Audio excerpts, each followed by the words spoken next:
we are a fully done for you service offering. This isn't like a coaching offering. So just trying to catch anything and everything that could possibly, cause everything to blow up, or, what are the big things we really need to stay ahead of, keep mind of as we go from that really scaling environment where we have a ton more clients than, we've previously had. Yeah, so it's a good question. First of all, congrats on the growth. That's really awesome to hear. Good job on your guys' part.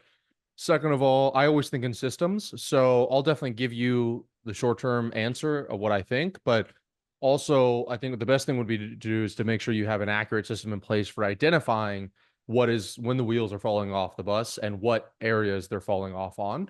So a great example is going to be a master dashboard. So for me, I have both a leading and a lagging indicator for every department inside of my dashboard, my master dashboard. I have my assistant take a screenshot of it daily, put it inside Slack. It's the first thing I see in the morning. I don't have to log in or look at anything. And so this will have, number of new leads and number of qualified calls, close rate, cash per close, client success, time to launch, and back end cash for client success, support ticket rate, et cetera, et cetera, support certificate feedback, et cetera, et cetera. So I would just make sure I would invest now into the infrastructure for that data that would, as you scale, you still have that in there, because I think the biggest constraint you will probably run into is the client success or operations side of things. And that's typically where people have the least amount of transparency on. So I'll stop real quickly. Do you have the data on like average time to launch, feedback score, average client return on investment, any of that stuff for your clients right now? No, we don't. So we know that typically our clients launch within 10 to 14 days. We're trying to get that down, as much as we can. As far as client, 6-month ROI, we don't have those right now. But we have the feedback forms. Those recently got implemented, and we're trying to get those Nice. through the onboarding, the launch, and then 2 weeks after launch. And then we should probably get, I mean, just implementing that. And I think that will be like the biggest thing, like you said, to catch all of that stuff ahead of time directly from the feedback from our clients. So those feedback forms at those different checkpoint marks could be Yeah, big. the issue with the feedback forms is we've been struggling this since we implemented them is completion rate on them. People just don't complete them, and so ironically enough, they seem like they would be a good indicator, and they really are definitely a good one. But I try to also get something that would rely less on the client and more on cold hard numbers. Uh, excuse me. So yeah, if you don't have the client success numbers, I would decide on two or three that you can use in the KPIs inside of it.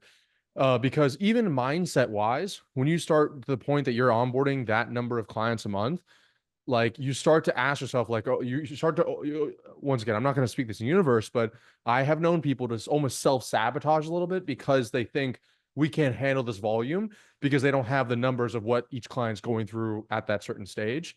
So I would really prioritize trying to set up something that was, let's say, for example, it could be, uh like onboarding call satisfaction survey, right? Because that's a good number, because that's, you can't get results within the first onboarding call, but you could at least see is how's everything going expectations alignment wise. Then it could be average time to either launch or first lead or something like that, something that's a leading indicator that would let you know the final number, which would be average ROI at 30 days, 60 days, 90 days, something like that, right? um and you want that first number, like average time to first lead or first call, because if that gets too long, then within 30, 60, 90 days, that average time to ROI is going to be way longer as well.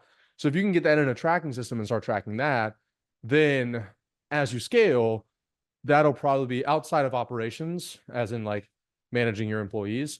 That'll probably be the biggest area that I'd be concerned with. And I have one more thing to tell you, but I'll pause right there before in case you have any questions. Not typically. I mean, we are tracking.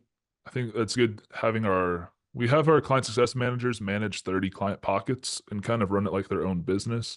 So I think just getting them to focus on those a couple key data points, because this week we're really supposed to start kicking off like much more data reporting, but I don't think we want to go overboard. I think that's Sure. smart. Just having like what are the most important metrics for client success and what levers can we pull to make sure they achieve those. If you wanted to throw another in the mix and you can just choose on the three or two that you want, the other would obviously be lifetime value if it's a monthly recurring thing. And then you could also break down which client success manager has the highest lifetime value. That's like one of the best metrics because no one was going to pay monthly unless they were getting value. And the other benefit of the metrics is that, in my opinion, it actually makes it easier when you scale, in the sense that I do the same thing. I tell my clients as managers, this is your book of business. Like you are your own CEO, but you do want guidelines to be able to see how they're doing. So instead of telling them how to do their job, you're telling them what are the most important metrics that you care about, and then you let them figure out how to do the job themselves. And that makes it way easier to scale versus like, this is the exact playbook. Here's what you do at every single step of the state, or every single step, every single stage, whatever the hell I'm saying. And it makes it way easier to manage the team that way. If you want my help installing any of these systems in your business done for you, be sure to book a call with my team down below.